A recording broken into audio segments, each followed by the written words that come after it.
Morning friends. આપણે પૂર્ણાંક સંખ્યાઓ અને અપૂર્ણાંક સંખ્યાઓ એના વિશે જોઈ ગયા. હવે આપણે શરૂઆત કરીએ છીએ દશાંશ અપૂર્ણાંક. હવે આપણે આ બીજા સત્રની શરૂઆત છે એટલે હવે તમે ખાસ ધ્યાન રાખીને સમજજો, કારણ કે આ વસ્તુ તમારે આવકની પરીક્ષામાં પણ આવશે. તો હવે આપણે જોઈશું દશાંશ અપૂર્ણાંક. નામ પરથી જ આપણને ખ્યાલ આવી જાય છે કે અપૂર્ણાંક સંખ્યાઓ તો છે જ. તો હવે આ દશાંશ અપૂર્ણાંક સંખ્યાઓ કઈ રીતે છે એ આપણે જોઈએ. પહેલા જે આપણે શીખી ગયા એના વિશે જોઈએ. તો જુઓ, આપણને અહીંયા સંખ્યા આપેલી હોય 365. તો એની આપણને સ્થાન કિંમત ખબર છે. જો આ એકમનું સ્થાન છે, આ દશકનું અને આ 100 નું સ્થાન છે. એટલે 3 ની સ્થાન કિંમત થાય 300, 6 ની સ્થાન કિંમત થાય 60 અને 5 ની સ્થાન કિંમત થાય 5. અને આ બધાનો સરવાળો કરીએ એટલે થઈ જાય 365. આ આપણે શીખી ગયા છીએ. 3 ની સ્થાન કિંમત 300, 6 ની 60 અને 5 ની 5. એવી જ રીતે આપણે 1000 સુધીની, લાખ સુધીની સંખ્યાઓની સ્થાન કિંમત શીખી ગયા છીએ.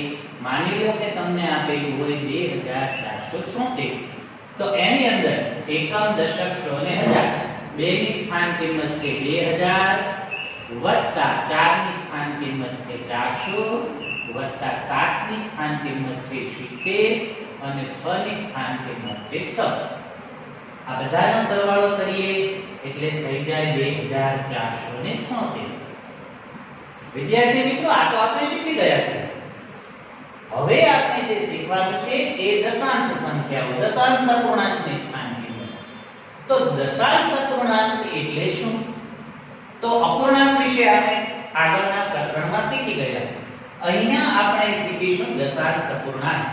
દશાંશ અપૂર્ણાંક એટલે કે જેના છેદમાં 10, 100, 1000, 10000 એવી સંખ્યાઓ હોય, એવા પ્રકારની સંખ્યાઓને દશાંશ અપૂર્ણાંક કહેવાય. કે જેના છેદમાં 10, 100, 1000, 10000, લાખ એવી શૂન્યવાળી સંખ્યાઓ હોય. તો હવે આપણે જોઈએ કે એવી સંખ્યાઓ હોય એની સ્થાન કિંમત કેવી રીતે થાય. તો જુઓ, માની લો કે 25 છે. તો એની સ્થાન કિંમત આપણને ખબર છે. 2 ની સ્થાન કિંમત કેટલી થાય? 20 વત્તા 5 ની સ્થાન કિંમત 5. હવે દશાંશ અપૂર્ણાંક તરીકે, દશાંશ અપૂર્ણાંક આમ પોઈન્ટ કરીને દર્શાવાય છે અને પોઈન્ટ પણ કહી શકાય. વાંચવું હોય ત્યારે એવી રીતે બંધાય 25.1. તો હવે આની સ્થાન કિંમત કેટલી થાય? તો જુઓ, દશાંશ ચિહ્ન છે એની આગળની સંખ્યાઓ પૂર્ણાંક સંખ્યાઓ છે અને એની પાછળની સંખ્યાઓ છે એ દશાંશ સંખ્યાઓ છે. એટલે દશાંશ ચિહ્નની ડાબી બાજુનો અંક છે પહેલો એ એકમનો અંક કહેવાશે અને ક્રમશર એને આપણે ગણતા જઈશું. એકમ, દશક, પછી આગળ હોય તો 100, 1000 એમ. તો અહીંયા 5 એકમના સ્થાનમાં છે, 2 દશકના સ્થાનમાં. તો 1 ની સ્થાન કિંમત કેટલી થશે? હવે પ્રશ્ન કે 1 ની 1 તો થઈ શકે નહીં. તો અહીંયા 1 ની સ્થાન કિંમત થશે 1/10. બરાબર? દશાંશ ચિહ્ન પછી જે સંખ્યા આવતી જાય એમ એની સંખ્યા વધતી જાય. 1 છે તો એની કિંમત થાય 1/10. બીજું ઉદાહરણ આપણે લઈએ. માની લો કે આપણને કહ્યું હોય 34.7. તો આમાં દશાંશ ચિહ્ન છે એની પહેલાનો આ એકમનો અંક થયો, આ દશકનો અંક, એટલે 3 ની સ્થાન કિંમત થાય 30 વત્તા 4 ની સ્થાન કિંમત થાય 4 વત્તા 7 ની સ્થાન કિંમત થાય 7/10. દશાંશ ચિહ્ન પછી પહેલો આંકડો હોય એટલે કે અંક, એના છેદમાં આવશે 10. માની લો કે 100 સુધીની સંખ્યા આપી તમને 592.5 8 તો એની સ્થાન કિંમત શું થશે? તો જો અહીંયા દશાંશ ચિહ્ન છે, આ એકમનો અંક, આ દશકનો અંક અને આ 100 નો અંક. તો 100 ના અંકની સ્થાન કિંમત 100 ના સ્થાનમાં છે 5 એટલે 5 ની સ્થાન કિંમત 500 વત્તા 9 ની સ્થાન કિંમત 90 વત્તા 2 વત્તા આ દશાંશ ચિહ્ન આવ્યું એટલે એની સ્થાન કિંમત 8 એના છેદમાં 10. આવી રીતે આગળ ગમે તેટલી સંખ્યા મોટી હોય એ પ્રમાણે આપણે એની સ્થાન કિંમત લખી શકીએ. માની લો કે તમને એમ આપ્યું હોય કે 24552 તો 5 છે એની આગળ 4 આવે તો 4 ની સ્થાન કિંમત 4000 અને એની આગળ 2 આવે તો 2 ની સ્થાન કિંમત 20000. એમ આપણે સ્થાન કિંમત લખતા જઈશું. પણ દશાંશ ચિહ્ન પછી બીજો અંક આવે તો શું કરવું? તો એની પણ આપણે વાત કરીએ. જુઓ અહીંયા તમને આમ આપેલું હોય 4.78 તો આની સ્થાન કિંમત કઈ રીતે લખશું? કારણ કે જુઓ અહીંયા દશાંશ ચિહ્ન છે, દશાંશ ચિહ્ન પછી એક જ અંક છે એકમનો, તો 4 ની સ્થાન કિંમત તો 4 જ થશે. તો હવે આ 78 ની સ્થાન કિંમત કઈ રીતે નક્કી કરીશું? તો ફરીથી દશાંશ ચિહ્ન પછીનો પહેલો અંક છે એટલે એના સ્થાનમાં આવશે 7 એના છેદમાં 10 વત્તા અહીંયા બીજો અંક છે 8 તો એની સ્થાન કિંમત થશે 8 એના છેદમાં 100. આમ જેટલા અંક આ બાજુ વધતા જશે એમ છેદમાં એની કિંમત વધતી જશે. બરાબર?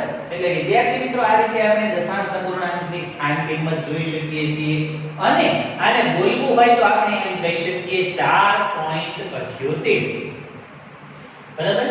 હવે બીજું એક ઉદાહરણ લઈએ કે 437.25 તો આની સ્થાન કિંમત કઈ રીતે નક્કી કરીશું? તો 4 ની સ્થાન કિંમત 400 વત્તા 3 ની સ્થાન કિંમત 30 વત્તા 7 ની સ્થાન કિંમત 7 વત્તા 2 ની સ્થાન કિંમત 2 દશાંશ વત્તા 5 ની સ્થાન કિંમત 5 શતાંશ. 10 ને દશાંશ કહેવાય અને 100 ને શતાંશ કહેવાય. તો વિદ્યાર્થી મિત્રો આ રીતે આપણે આને દશાંશ સ્થાન કિંમત લખી શકીએ છીએ. હવે વંચાય કઈ રીતે એ પણ એક જોઈ લઈએ. આ દશાંશ સંખ્યાઓને આપણે બે રીતે વાંચી શકીએ છીએ. એક આપણે એમ પણ કહી શકીએ કે 25.1 અહીંયા છે દશાંશ ચિહ્ન તો દશાંશ ચિહ્ન પહેલા છે 34 તો 34.7 પછી છે 592 બરાબર 3 અંક છે એટલે 592.8 બરાબર.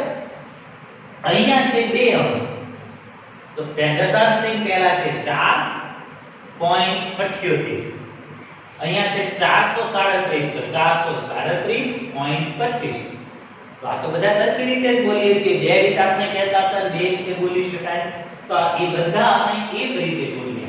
હવે બીજી રીતે જોઈએ જેમ આપણે અપૂર્ણાંકમાં કહેતા હતા એમ આ જે સંખ્યા છે એ મિશ્ર સંખ્યા છે. તો મિશ્ર સંખ્યા હોય તો પૂર્ણાંક સંખ્યા હોવી જોઈએ અને અપૂર્ણાંક પણ હોવી જોઈએ. તો જુઓ આમાં પૂર્ણાંક સંખ્યા છે કઈ તો દશાંશ ચિહ્ન પહેલાની સંખ્યાઓ પૂર્ણાંક સંખ્યા કહેવાય.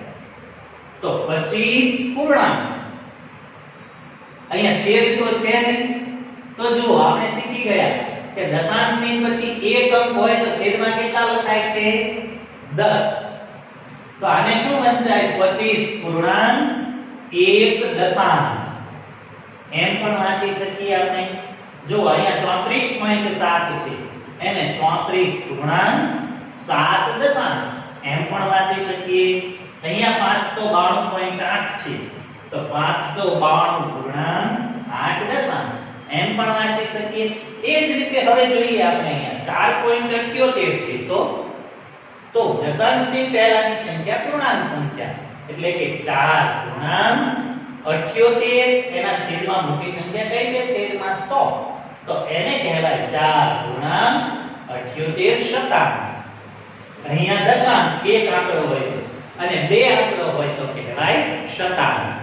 એ જ રીતે અહીંયા છે 437 તો 437.25 શતાંશ. તો આપણે આ રીતે કોઈ પણ દશાંશ અપૂર્ણાંક વાળી જે સંખ્યાઓ છે, આ બધી જે પોઈન્ટ વાળી સંખ્યાઓ છે એને આપણે દશાંશ અપૂર્ણાંક વાળી સંખ્યાઓ કહીએ છીએ. તો હવે આપણને અહીંયા દશાંશ અપૂર્ણાંક વાળી સંખ્યાઓ, એને સ્થાન કિંમત અને એને કેવી રીતે બોલાય એ આપણે જોઈ ગયા. હવે આપણે જોઈએ કે આવી રીતે આપણને દશાંશ સંખ્યાઓ આપી હોય તો એને સંખ્યા રેખા, આપણે આગલા દાખલામાં સંખ્યા રેખાથી સરવાળા બાદબાકી શીખી ગયા હતા. તો આ સંખ્યાઓને સંખ્યા રેખા પર કઈ રીતે મેળવી શકાય એ પણ હવે આપણે જોયું છે. તો હવે આપણે આગળ જોઈશું દશાંશ સંખ્યાઓને સંખ્યા રેખા ઉપર બતાવતા. હવે આપણે જોઈએ કે અહીંયા આપણને સંખ્યા આપી છે 1.7. એને આપણે દશાંશ અપૂર્ણાંક છે એને આપણે સંખ્યા રેખા પર કઈ રીતે બતાવી શકીએ? સંખ્યા રેખા ઉપર દશાંશ સંખ્યાઓ તો છે જ નહીં. સંખ્યા રેખા ઉપર તો પૂર્ણ સંખ્યાઓ છે, 1 2 3 4 5 એમ આપણે જોઈ ગયા. શૂન્ય છે અને એની ડાબી બાજુએ ઋણ પૂર્ણાંકો છે, -1 -2 -3 એમ છે, પણ ક્યાંય દશાંશ સંખ્યાઓ છે નહીં. તો જુઓ દશાંશ સંખ્યાઓ છે એ છે જ સંખ્યા રેખા પર. આપણે એને યોગ્ય સ્થાને મૂકવાની છે. કઈ રીતે? તો જુઓ પહેલા આપણે આ સંખ્યા રેખા દોરીએ.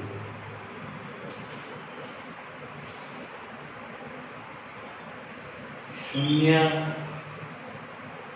1 2 3 આ પ્રમાણે આપણે સંખ્યા રેખા દોરી. હવે એમાં આપણે બતાવવાનું છે 1.7. તો 7 સુધી તો આપણે લખેલા જ નથી, તો કઈ રીતે બતાવશું? તો અહીંયા 1 અને બીજું 7 એમ નથી બતાવવાનું. જુઓ દશાંશથી પહેલાની સંખ્યા એ પૂર્ણાંક સંખ્યા છે અને આ પૂર્ણાંક સંખ્યા નથી, આ તો અપૂર્ણાંક સંખ્યા છે. તો એનો મતલબ કે આ જે સંખ્યા છે એ જે પૂર્ણાંક સંખ્યા અહીંયા હોય, કેટલી છે અહીંયા પૂર્ણાંક સંખ્યા તરીકે 1, તો 1 પછી કેટલા આવે? 1 પછી આવે 2. તો આ 1.7 છે તે 1 અને 2 એની વચ્ચે આવે. પણ કઈ જગ્યાએ? ગમે ત્યાં ના, એમ લખીએ તો ખોટું પડે. તો આપણે શું કરવાનું? તો જ્યારે દશાંશ ચિહ્ન હોય તો આપણે અહીંયા શીખી ગયા દશાંશ ચિહ્ન પછી કેટલો આંકડો છે? 1. તો છેદમાં કેટલા હોય? 10. એટલે અહીંયા જે પૂર્ણાંક સંખ્યા આપી હોય એના પછીની સંખ્યા વચ્ચે આપણે 10 ભાગ પાડવાના. તો જુઓ એક ભાગ તો છે જ 1 અને 2 વચ્ચે. હવે આપણે બીજા 9 ભાગ વધારવા પડશે. તો આપણે 9 લીટ કાપા દોરવા પડશે. 1 2 3 4 5 6 7 8 અને 9. લગભગ બધા વચ્ચે સરખી જગ્યા રહે એવી રીતે દોરવાનું. એવું નહીં અહીંયા નજીક આ 9 કાપા દોર નાખો ને અહીંયા જગ્યા વધે. દરેક વચ્ચે સરખી જગ્યા રહે એવી રીતે 9 કાપા દોરવાના. એટલે 10 ભાગ થઈ જાય. જુઓ આ 1 છે, એના પછીથી આપણે ગણવાનું. તો આ 1 2 3 4 5 6 7 8 9 અને 10મો ભાગ છે એ આગળની સંખ્યા આવી છે. એ આ કોઈ પહેલી સંખ્યાનો ભાગ નહીં કરવાનો. એટલે 10 ભાગ થઈ ગયા 1 અને 2 વચ્ચે. હવે આપણે 1.7 બતાવવાનું છે. તો આ 1 પૂર્ણાંક અને પછી આ 7 નાના કાપા. 1 2 3 4 5 6 અને 7. આ જે કાપો છે એને કહેવાય 1.7. હવે ખબર પડી વિદ્યાર્થી મિત્રો? આ રીતે આપણે સંખ્યા રેખા ઉપર દશાંશ સંખ્યાઓને પણ દર્શાવી શકીએ છીએ. પણ ક્યારેક આપણને એવું આપેલું હોય કે 0.4 લે તો પૂર્ણાંક સંખ્યા જ નથી આપી. તો જુઓ પૂર્ણાંક સંખ્યા નથી આપી એટલે કે કેટલા છે પૂર્ણાંક સંખ્યા તરીકે 0. તો આ સંખ્યા છે એ કઈ બે સંખ્યા વચ્ચે હોય? 0 અને 1. તો આપણે 0 અને 1 એની વચ્ચે કેટલા ભાગ કરવાના? 10. એક ભાગ તો છે જ, એટલે હવે આપણે 9 લીટી દોરવી પડશે. 1 2 3 4 5 6 7 8 9 અને આ 10. બરાબર? આપણે 10 ભાગ કર્યા, 9 લીટી દોરીએ એટલે 10 ભાગ થઈ ગયા. ગણી જોઈએ ફરીથી, વધારે ઓછી નથી ને. 1 2 3 4 5 6 7 8 9 અને 10 થઈ ગયા 10 ભાગ. હવે એમાંથી આપણે 0.4 લખવાનું છે. તો જો આ નહીં ગણવાનું, 0 આગળથી ગણીએ એટલે 1 2 3 અને 4. અહીંયા આવશે 0.4. ત્યાં ટપકું કરી અને આપણે લખીશું 0.4. તો આ રીતે આપણે દશાંશ અપૂર્ણાંકને સંખ્યા રેખા પર પણ બતાવી શકીએ છીએ. આ આપણે દશાંશ અપૂર્ણાંક વિશે માહિતી મેળવી લીધી. હવે આપણે જોઈશું દાખલા નંબર 1. હવે જુઓ વિદ્યાર્થી મિત્રો, સ્વાધ્યાય 8.1 એમાં પહેલો એક્ઝામ્પલ છે, નીચે આપેલ કોષ્ટકમાં સંખ્યા લખો. એમાં પહેલું છે એ, એમાં દશક એમ કરીને આપણને આટલી વસ્તુઓ આપી છે. એટલે કે એનો મતલબ શું છે કે જો આ કેટલી લાઈન છે, તો કે 10 10 ની લાઈન છે. 1 2 3 4 5 6 7 8 9 અને 10. આ 1 10 ની લાઈન થઈ. એવી 3 10 ની લાઈન છે. એટલે 3 દશક એટલે કેટલા થાય? 30. એટલે અહીંયા આ 30 છે, એટલે દશકના સ્થાનમાં લખાશે દશક કેટલા છે? 3. હવે જોઈએ એકમના સ્થાનમાં. તો એકમના સ્થાનમાં અહીંયા કેટલા છે? 1. તો એકમના સ્થાનમાં અહીંયા લખાશે 1. હવે એ જ રીતે આપણે જોઈએ હવે દશાંશ અપૂર્ણાંકમાં. તો દશાંશ અપૂર્ણાંકમાં આપણને અહીંયા આપેલા છે. અહીંયા આપણને શું આપેલું છે? 2 ચોરસ. એ અપૂર્ણાંકના છે. તો અપૂર્ણાંકમાં આવશે 2, એટલે કે 2 દશાંશ એની સ્થાન કિંમત થાય. આ રીતે આપણે જોયું. હવે એ જ રીતે આપણને અહીંયા બી આપેલું છે. બીની અંદર આપણને 100 સુધીનું આપેલું છે. તો આ કેટલા 100 છે એ આપણે જોવું પડશે. તો જુઓ, 1 2 3 4 5 6 7 8 9 અને 10. આ 1 10 લાઈન છે, એટલે 10 પછી આ 2 લાઈન એટલે 20, 3 એ 30, 4 5 6 7 8 9 10. આ 10 લાઈન છે, એટલે કે 10 10 100, 100 છે. બરાબર? એક વખત 100 છે, એટલે 100 ના સ્થાનમાં કેટલા લખાશે? 1. પછી જો દશકની કેટલી લાઈન છે? 1. જો એકમ હોય તો આવી રીતે 1 આપેલું હોય, દશક હોય ને તો આવી રીતે 1 10 ની લાઈન આપેલી હોય. આ 1 10 ની લાઈન આપેલી હોય એટલે 1 દશક, 2 10 ની લાઈન આપેલી હોય એટલે 2 દશક, 3 10 ની લાઈન આપેલી હોય એટલે 3 દશક. અહીંયા એક આવું ચોરસ દોરેલું હોય તો 1 એકમ, બીજું ચોરસ દોરેલું હોય તો 2 એકમ, એમ 5 દોરેલા હોય ચોરસ તો 5 એકમ. એવી જ રીતે દશાંશ અપૂર્ણાંકમાં આવી રીતે ચોરસ દોરેલું હોય તો એ 1 2 દોરેલા હોય તો 2. એમ અહીંયા 100 જો જોઈતા હોય તો આવું એક 100 નું ચોરસ દોરેલું હશે. 200 હોય તો આવા 2 ચોરસ આપેલા હશે. તો અહીંયા એક ચોરસ આપેલું છે 100 નું, એનો મતલબ 100 ના સ્થાનમાં 1 છે. દશક અહીં એક લાઈન આપેલી છે, એનો મતલબ દશકના સ્થાનમાં 1 છે. એકમના સ્થાનમાં તો જુઓ, એકમના સ્થાનમાં કાંઈ આપેલું નથી, તો એકમના સ્થાનમાં શું હોય? 0. અને દશાંશના સ્થાનમાં કેટલા આપેલા છે? 1 2 3 અને 4. તો દશાંશના સ્થાનમાં કેટલા હોય? 4. તો વિદ્યાર્થી મિત્રો, અહીંયા સંખ્યા કઈ થઈ?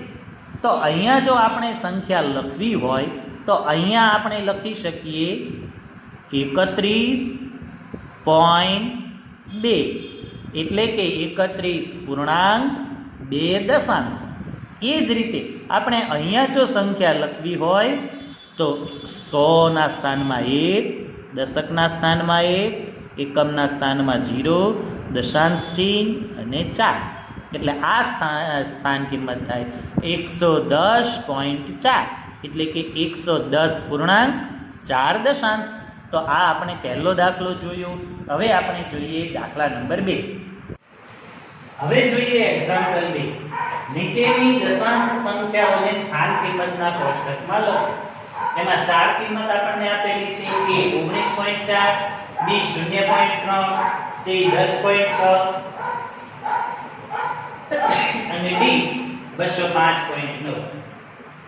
તો હવે આપણે જોઈશું આ ચારેય સંખ્યાઓને સ્થાન કિંમતના કોષ્ટકમાં કઈ રીતે લખી શકાય. તો જુઓ, બધે દશાંશ ચિહ્ન પછી એક સંખ્યા છે અને મોટા મોટી કઈ સંખ્યા છે? આમ એકમ દશક સો, અહીંયા દશક સુધી અને અહીંયા દશક સુધી, એટલે 100 અને 1 દશાંશ ચિહ્ન, એટલે ચાર ભાગ આપણે કાઢવા પડશે.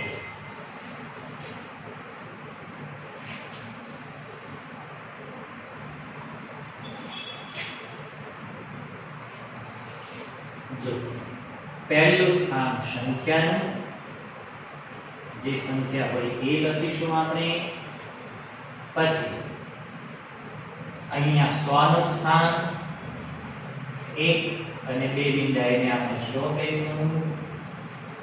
પછી દશકનું સ્થાન, દશકના સ્થાનમાં જે કિંમત હોય એની સ્થાન કિંમત થશે 10. પછીનું સ્થાન છે એ એકમનું, એના સ્થાનમાં જે કિંમત હોય એ 1 અને અહીંયા અપૂર્ણાંક.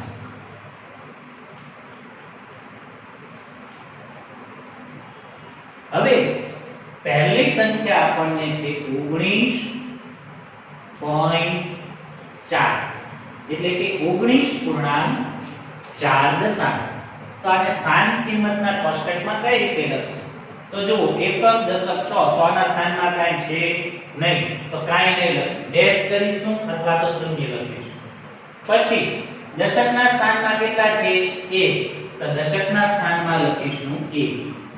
એકમના સ્થાનમાં કેટલા છે? 9, તો એકમના સ્થાનમાં લખીશું 9. અને અપૂર્ણાંકના સ્થાનમાં કેટલા છે?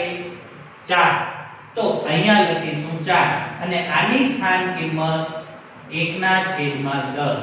એનો મતલબ કે આની સ્થાન કિંમત થશે 4/10. એવી જ રીતે બીજી સંખ્યા છે 0.3. તો હવે જોઈએ આપણે આને સંખ્યા રેખાના કોષ્ટકમાં સ્થાન. તો જુઓ, એક દશક, 100 અને એકમ એના સ્થાનમાં કાંઈ નથી આપ્યું, એટલે કાંઈ નહીં લખીએ. માત્ર દશાંશ અપૂર્ણાંકમાં છે 3, એટલે અપૂર્ણાંકની અંદર લખીશું 3. પછીની સંખ્યા છે 10.6.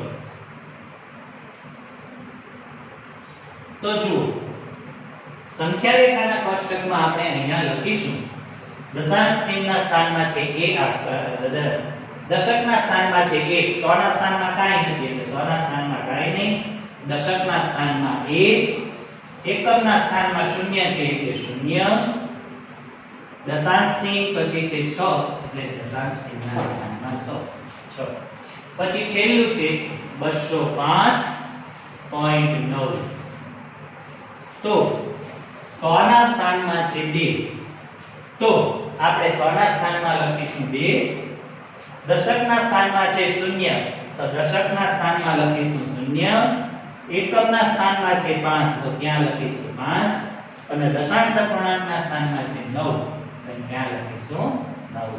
તો આ રીતે આપણે એને સ્થાન. એક્ઝામ્પલ 3, નીચેના દરેકને દશાંશ સ્વરૂપે લખો. એમાં પહેલું આપેલું છે 7 દશાંશ. આપણે જે જુદી જુદી રીતે બોલતા શીખી ગયા એ પ્રમાણે અહીંયા આપેલું છે.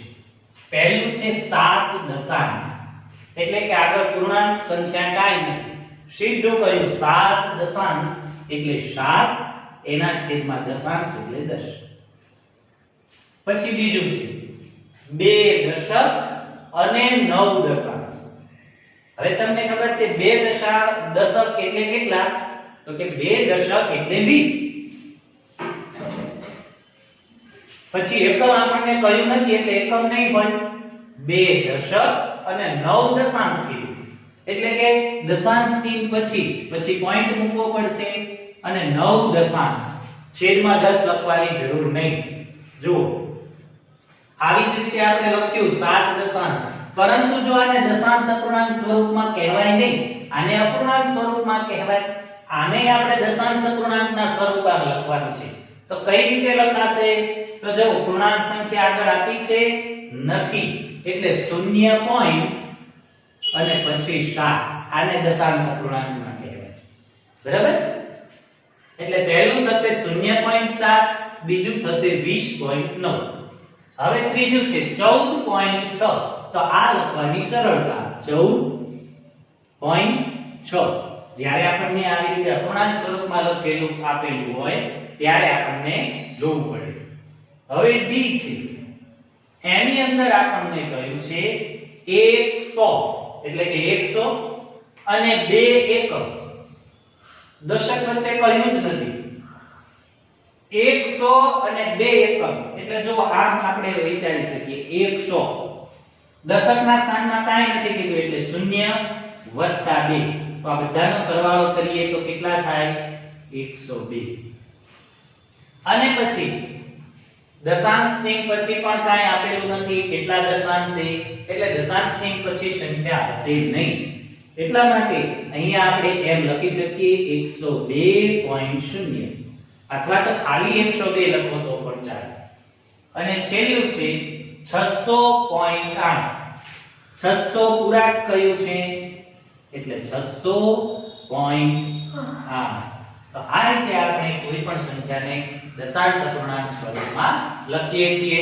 હવેના દાખલાઓ આપણે આવતીકાલે જોઈશું.